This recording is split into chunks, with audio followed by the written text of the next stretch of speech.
It's the last word for your Thursday. Welcome to Bakes on Things. Have you noticed everybody's angry so far this holiday season? Like we're about to hit December 1st, and it feels like everyone's got a bit of anger. So let's talk about that this afternoon. Something that every single Canadian feels right now, whether they admit it publicly or not, or only whisper it in the grocery aisle while you're staring at a $9 bag of grapes and pretending not to do the math in your head about whether you're going to have enough in your bank account to cover this whole grocery order. Canadians are angry, not irritated, not inconvenienced, not mildly put out, but angry. And what's remarkable is that it's not just one group, not just one province, not just one demographic, not just one political tribe. It is literally everyone. Young people are angry because they have no path to owning a home. Parents are angry because groceries now cost more than the mortgage payment. Seniors are angry because they spent their whole lives paying into a country that suddenly can't deliver the basics for them anymore. Small businesses and their owners are angry because they're getting crushed between taxes, things like theft, razor thin margins in this country. Newcomers, even, they're angry because the ones that came here legitimately were promised an opportunity, but were handed chaos and a terrible immigration system. And those who defend the current state of things are angry too, because deep down they know that the Canada that they remember, the Canada they bragged about, the Canada they believed in, is slipping through their fingers. Let's go. Welcome to Bakes on Things.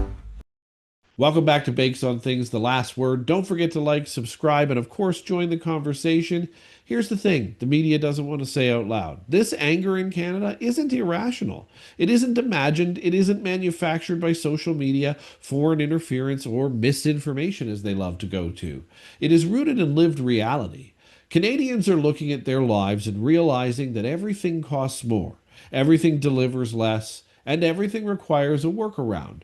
You can't afford housing without a cosigner. You can't get a doctor without a waiting list. You can't buy groceries without checking your bank account app first.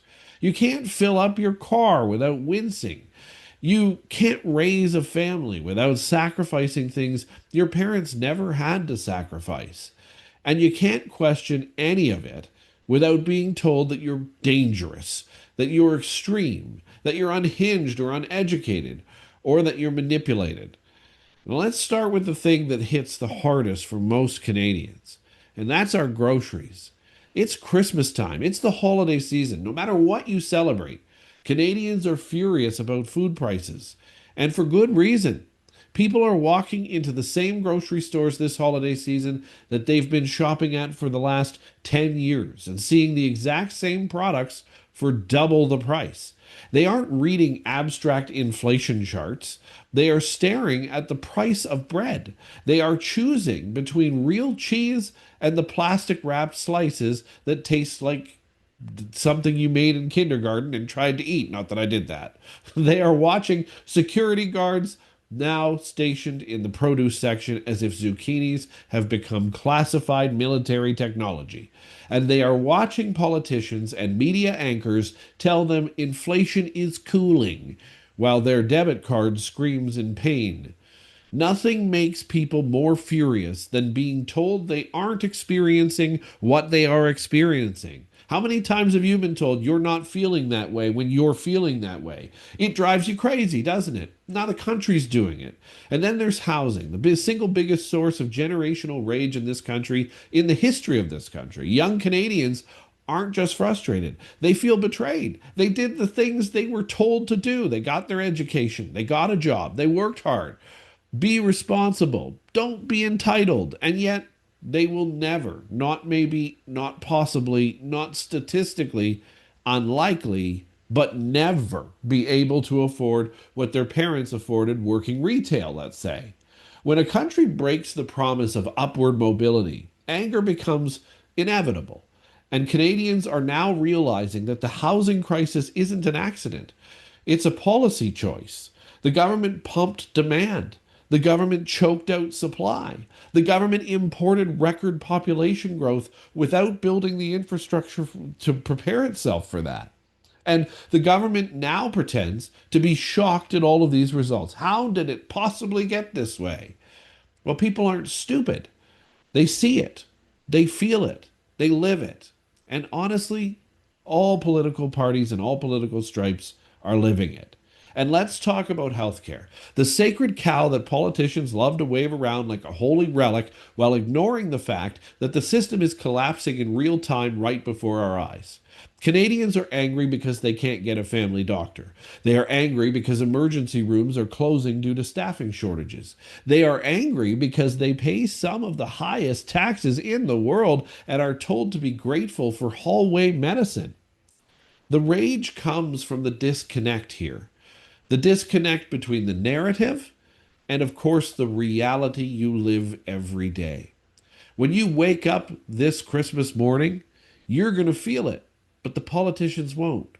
Canadians aren't comparing healthcare to America, they're comparing it to what healthcare used to be here. And they know it's worse. They know wait times are longer. They know outcomes are slipping. They know nurses and doctors are burning out. But instead of honesty, they get slogans from the Liberal government, which is hilarious because we've always said, or they've always said, that Pierre Poilievre was the sloganeer. But here's the thing, public safety, too. Another topic people aren't allowed to talk about in this country without being labeled a rage fest.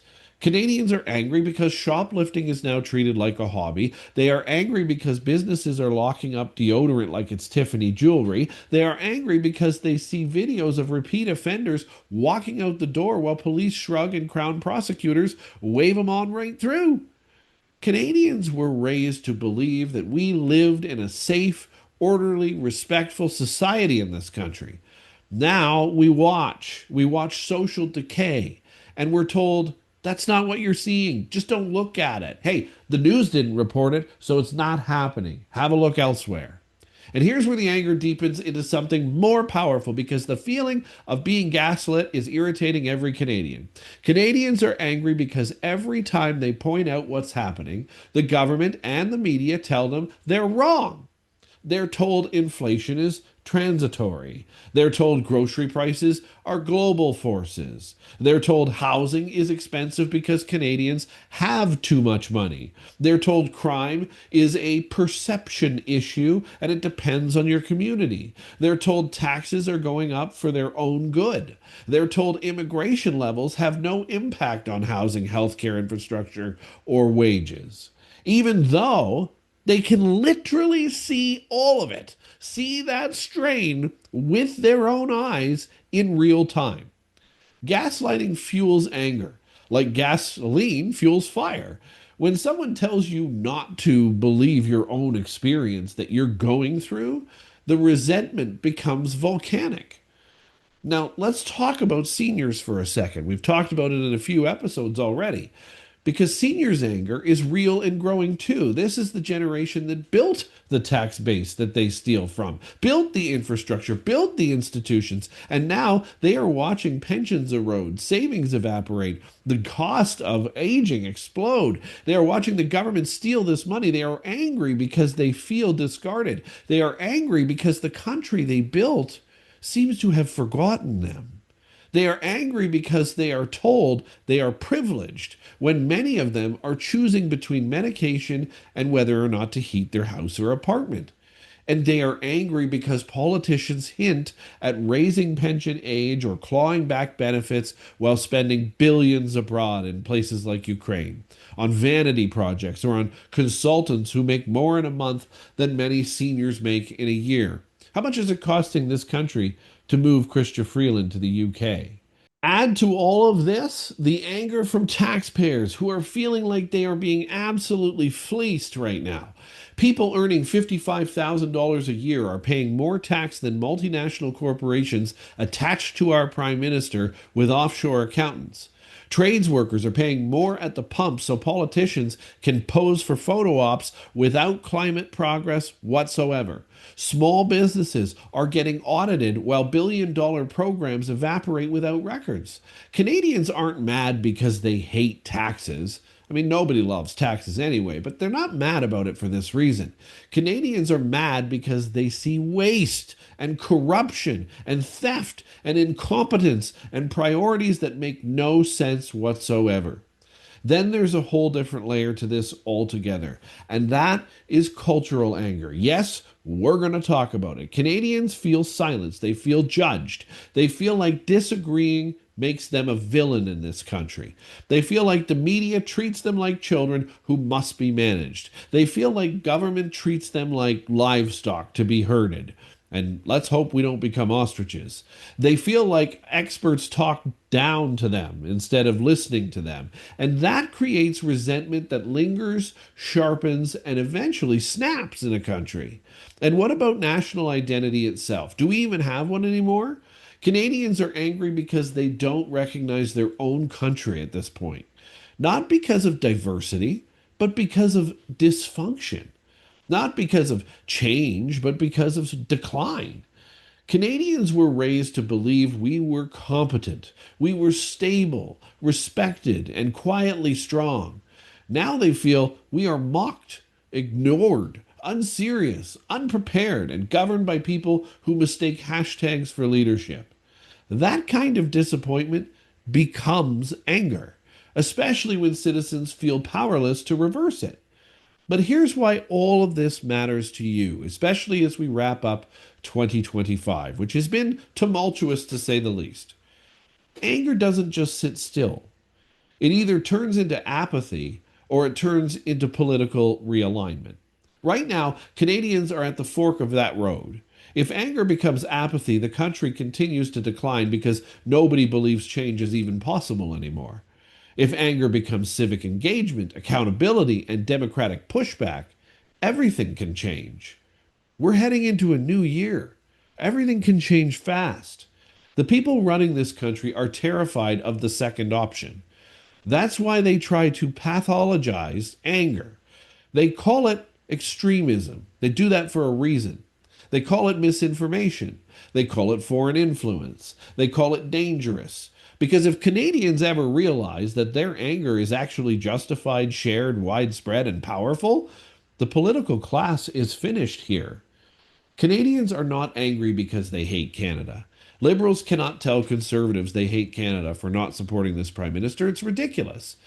The prime minister is not the country. Canadians are angry because they love Canada and they see it falling apart.